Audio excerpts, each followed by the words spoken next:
우리 주시는 말씀입니다. 요한복음 6장 22절에서 27절 말씀입니다.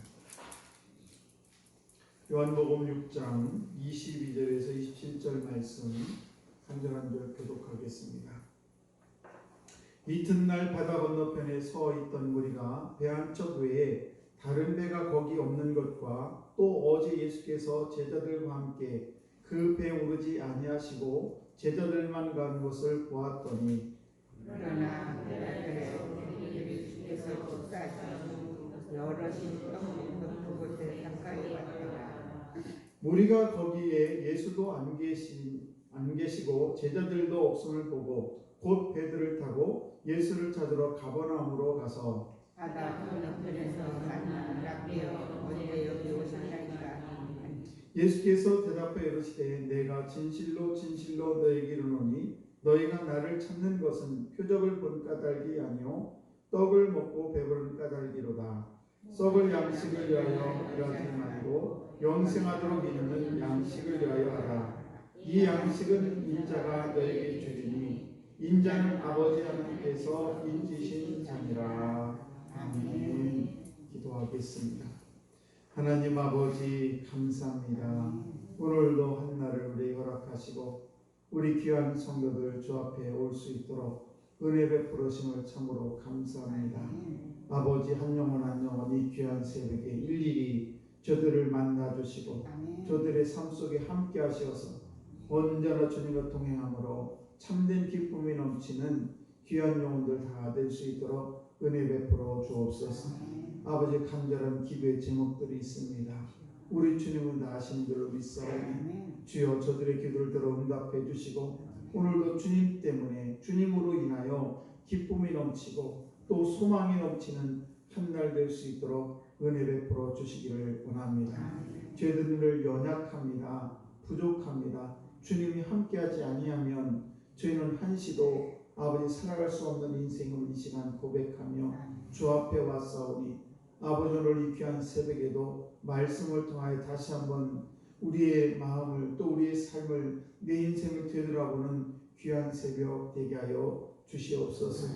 아버지 오늘도 정성을 다하여 예물을 주 앞에 올려드립니다. 우리 김세은 학생과 김세진 학생입니다. 아버지 귀한 자녀들 기억하여 주시옵소서. 오늘도 주님의 온전한 은혜 가운데 꼭 붙들어 주시고 이 험한 세상에서 늘 지켜 인도해 주시기를 원합니다.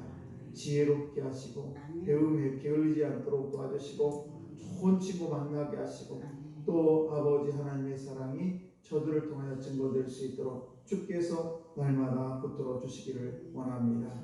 오늘도 사랑하는 귀한 성도들 모든 자녀들 자손들 기억해 주시고 동일한 의미로 아버지 축복하여 주옵소서. 감사드리며 예수님 이름으로 기도드리옵나이다. 아멘. 네, 복되고 귀한 새벽입니다. 오늘도 이 귀한 새벽에 나오신 우리 성도 여러분 하나님의 크신 은총이 여러분에게 충만하시기를 주의 간절히 축복합니다. 모든 사람에게 하나밖에 없는 것이 있습니다. 그것은 바로 영혼입니다. 그런데 그 영혼이 하나님으로부터 분리되는 그런 사람이 있습니다. 그러면 설령 우리가 살아있어도 죽은 그런 생명과 같습니다. 마치 나무가 뿌리가 잘린 나무를 그냥 이렇게 심어놓은 것처럼 그냥 설렁설렁 그냥 열매가 맺는 것 같지만은 꽃을 피는 것 같지만 결국 죽은 그런 나무가 되고 마는 것입니다. 그래서 그들에게는 이렇게 하나님으로부터 영이 분리된 사람들에게는 영원한 죽음이 그들을 기다리기 때문에 그런 영원히 죽는 그런 인생일 수밖에 없다는 사실입니다. 그러나 우리는 하나님을 믿는 저와 여러분들은 예수 그리스도를 믿는 사람들에게는 새 생명을 주겠노라고 약속을 하셨습니다. 누구든지 저를 믿는 자는 멸망치 않고 영생을 얻게 하려 하십니다. 이 말씀은 지금도 변함없이 지켜지고 있고 그 말씀은 진리의 말씀이기 때문에 그렇습니다. 그러므로 저들이 하나님으로부터 분리되어 있던 그런 영혼이 죽게 나와서 그리고 그분을 인격적으로 만나게 되고 자기 마음속에 영접하게 되면 자기의 온 전생애가 바뀌게 되는 것입니다. 오늘날 많은 사람들이 이 사실을 받아들이지 않으려고 합니다. 여러 가지 이유가 있죠.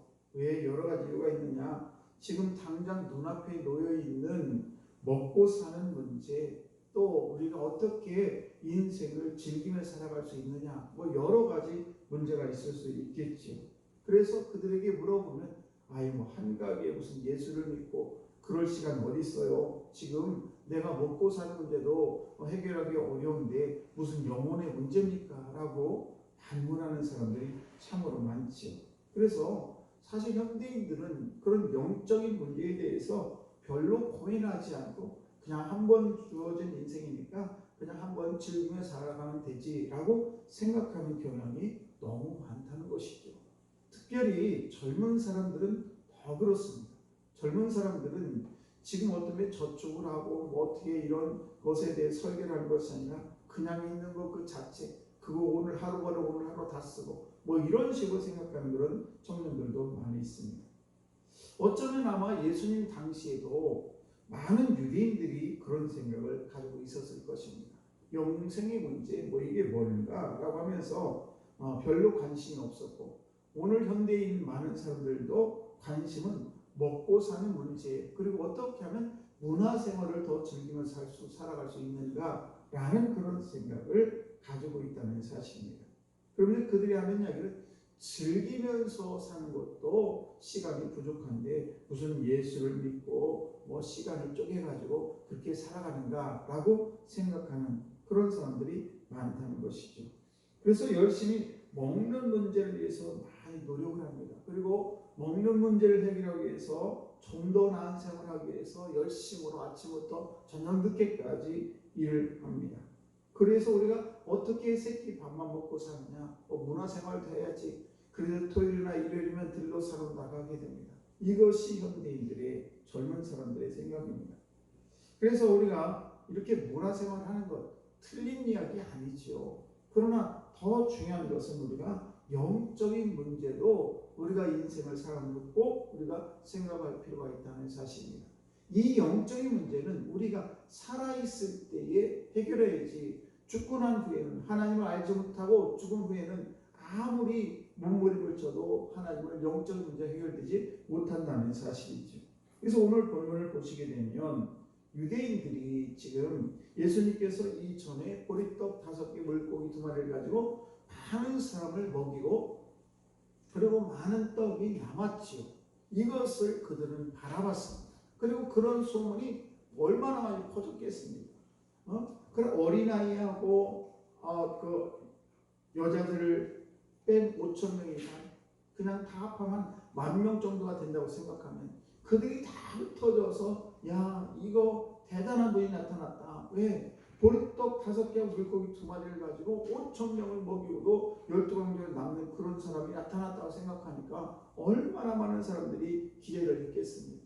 그 당시에 오늘날처럼 먹고 사는 문제가 뭐 잘 해결되고 이런 시대도 아니고, 그러니까 이분의 뒤를 쫓아다니면 우리 먹고 사는 문제 해결되겠구나 생각하는 분이 얼마나 많이 있겠습니까?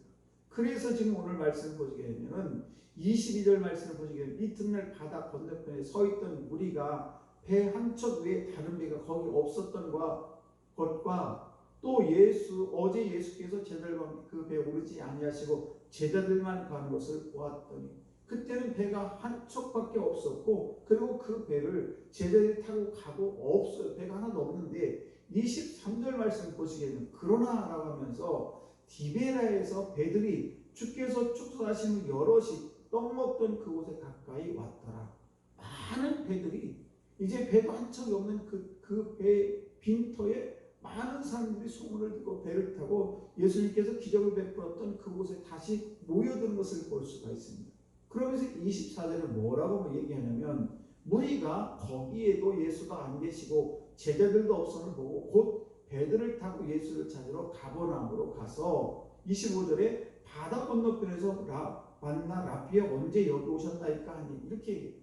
그러니까 지금 예수를 많은 사람들이 예수님을 막 찾으러 다니는 모습을 볼 수가 있는데 왜 이들이 이렇게 예수님을 찾아다니고 있는가? 그 말씀에 대해서 26절에 예수님께서 이렇게 말씀을 하십니다. 예수께서 대답하여 이르시되 내가 진실로 진실로 너에게 이르노니 너희가 나를 찾는 것은 표적을 본 까닭이 아니요 떡을 먹고 배부른 까닭이로다. 예, 무슨 말씀입니까? 지금 많은 사람들이 예수님을 찾아다니는 이유는 뭐냐? 당신들이 지금 나를 찾아다니는 이유는 먹고 사는 문제를 해결하기 위해서 나를 찾아다니는 거라고 예수님께서 말씀하고 계시다는 사실입니다. 사실 많은 사람들은 그 먹고 사는 문제에 대해서 얼마나 관심이 많습니다. 현대도 지금도 많은데요. 그래 저분을 쫓아다니면 우리 먹고 사는 문제는 분명히 해결될 것이다라고 하면 얼마나 많은 생각을 했겠습니까? 그러나 주님의 생각은 전혀 달랐다는 사실입니다. 주님은 그들의 영혼에 관심이 계셨다는 사실입니다. 그러면서 27절에 뭐라고 말씀하십니까? 썩을 양식을 위하여 일하지 말고 영생하도록 있는 양식을 위하여 하라. 이 양식을 인자가 너에게 주리니 인자는 아버지 하나님께서 인치신 자니라. 그렇습니다. 우리는 한 영혼밖에 갖고 있지 않은데 그 영혼이 오늘날 병든 사람들이 굉장히 많다는 거예요. 그래서 문제가 되는 것입니다. 사회 문제가 되는 이유가 뭐예요? 영혼이 병들었어요. 우리의 육신은 먹고 사는 문제 때문에 물론 여러 가지 문제도 있긴 합니다만 더 문제가 되는 건 뭐냐? 바로 영혼의 문제라는 사실이죠. 우리 주님께서는 그것을 보시고 너희들이 나를 쫓아다니는 것은, 너희들이 교회를 다니는 것은, 너희들이 새벽제단을 쌓고 기도하는 그것은 너희들이 육신의 문제를 위해서 기도하지 말라라고 하는 것입니다. 교회를 다니면서 물론 우리가 영육 간의 강건함을 얻는 것이 마땅합니다만은, 그러나 우리가 영육 간에, 우리가 육신적으로 우리가 주님께서 여러 가지 우리에게 축복을 주시고 우리가 이 세상을 살아가는데 하나님의 축복 가운데 살아가는 이유는 뭐냐? 바로 이렇게 우리가 하나님께서 우리가 육신적으로 여러 가지 축복을 해주는 것을 보면서 그래 우리가 예수를 믿으면 하나님께서 이렇게 축복을 해주시는 거라. 그것을 통해서 우리의 영혼이 우리가 구원을 받기 위한 그런 하나의 그런 수단이 될 수밖에 없다는 사실입니다. 오늘도 저와 여러분들이 어떤 분들을 예수를 믿으면서 꼭 육적인 것만을 위해서 다니는 분들도 많이 계신데 그것은 우리 예수님이 원하시는 방법이 아니고 우리 하나님이 기뻐하는 방법이 아니라는 사실입니다. 오늘도 저와 여러분들이 썩을 양식을 위해서 나의 모든 것을 투자하고 모든 것을 다할 것이 아니라 그 썩을 양식뿐만 아니라 저와 여러분들이 영혼의 문제도 우리가 다시 한번 오늘 이 귀한 새벽에 들여다볼 필요가 있다는 사실입니다. 오늘도 우리 주변에 아직도 썩을 양식만을 위해서 찾아다니는 영혼들이 너무 많다는 사실을 꼭 기억하시고 그들에게 다시 한번 예수 그리스도가 누군지, 그분이 꼭 먹을 양식만을 위해서 이 땅에 오신 존재가 아니고 우리의 영혼을 위해서, 우리 영혼을 살리기 위해서 이 땅에 오셨다는 것을 꼭 기억하시고 오늘도 저와 여러분들이 먹는 문제뿐만 아니라 우리의 영혼의 문제도 다시 한번 되돌아보는 그런 귀한 새벽, 귀한 성도 여러분 되시기를 주의 이름으로 축복합니다. 기도하겠습니다.